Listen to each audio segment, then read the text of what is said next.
मार्गशीर्ष महिन्यातल्या गुरुवारसाठी देवीसाठी ही मी वेणी बनवली होती. तर ती कशी बनवली होती सांगते. 3 दोरे घेतलेत, त्याला एकत्र गाठ मारून घेतलेत. मुद्दाम मी काळा दोरा घेतलाय, जेणेकरून तो गाठ मारताना तुमच्या लक्षात येईल.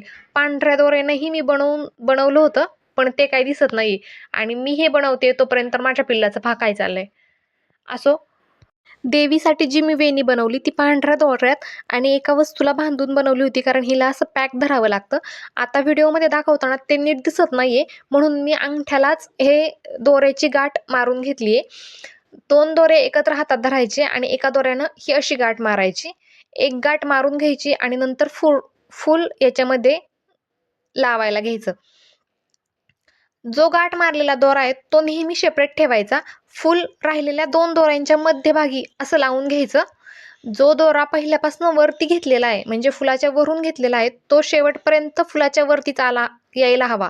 आता ही अशी गाठ मारून घ्यायची. आमच्याकडे याला चाडी गाठ म्हणतात. अशीच एक एक करत मी सगळी फुलं याच्यात वळून घेतली. अल्टरनेट फुलं वळली. माझ्याकडे पिवळी आणि पांढऱ्या कलरची फुलं होती, ती मी अशी वळली आणि वेणी अशा 2 वेण्या मी बनवल्या होत्या. एक मार्गशीर्ष महिन्यातल्या गुरुवारसाठी आणि एक माझ्यासाठी. खरं तर या वेण्या मी पहिल्यांदाच बनवल्या होत्या, तरीही त्या खूप छान झाल्या होत्या. थोडासा क्लोजअप व्हिडिओ घेऊन मी गाठ कशी मारते ते दाखवते आणि हा असा काहीसा फायनल रिझल्ट आहे.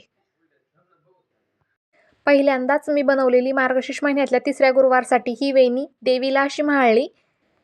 त्यानंतर मी अशी लावली.